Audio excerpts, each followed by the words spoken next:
Magandang hapon mga ka-happy hour. Narito ang mga balita para sa MBC TV Network News Update 2 PM edition. 2025 National Budget, maaring mapirmahan ni PBBM bago magpasko.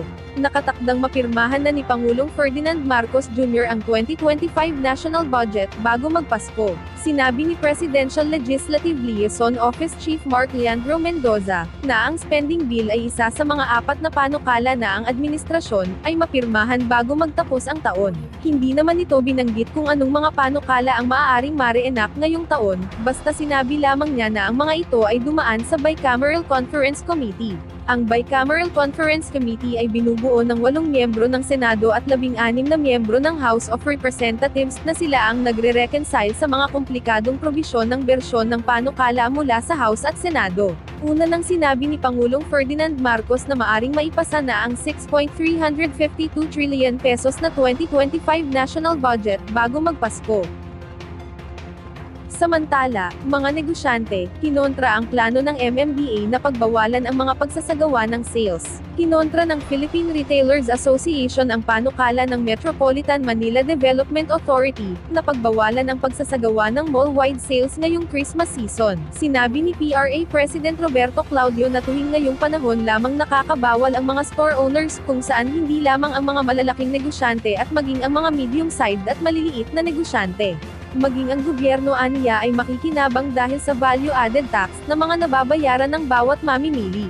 Hindi naman nila ikinela ang nararaanasang matinding trapiko sa kahabaan ng EDSA kung saan mayroong mahigit 20 malls ang matatagpuan dito, subalit may kaparaanan naman para maresolba ang nasabing trapiko. Una nang binigyang linaw ng MMDA na maaari pa ring magkaroon ng mga sales basta walang anumang malaking promotions para hindi sila tunguhin ng mga tao. Sa iba pang balita, panibagong dagdag bawas sa mga produktong petrolyo, ipinatupad na. Magkakasabay na nagpatupad ang mga kumpanya ng langis ng kanilang dagdag bawas sa mga produktong langis.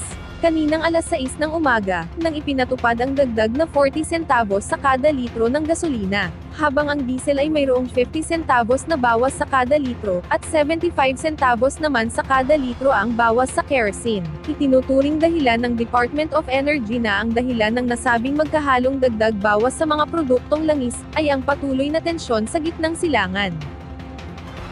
At yan ang mga balita para sa MBC TV Network News Update 2 PM edition.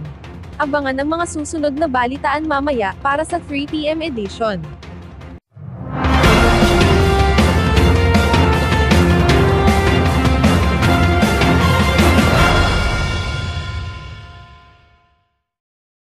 Mga ka-happy hour, kung gusto mong manood ang mga balita sa MBC TV Network News Update, mag-subscribe sa aming YouTube channel, i-like ang aming Facebook page, at i-follow sa aming TikTok account.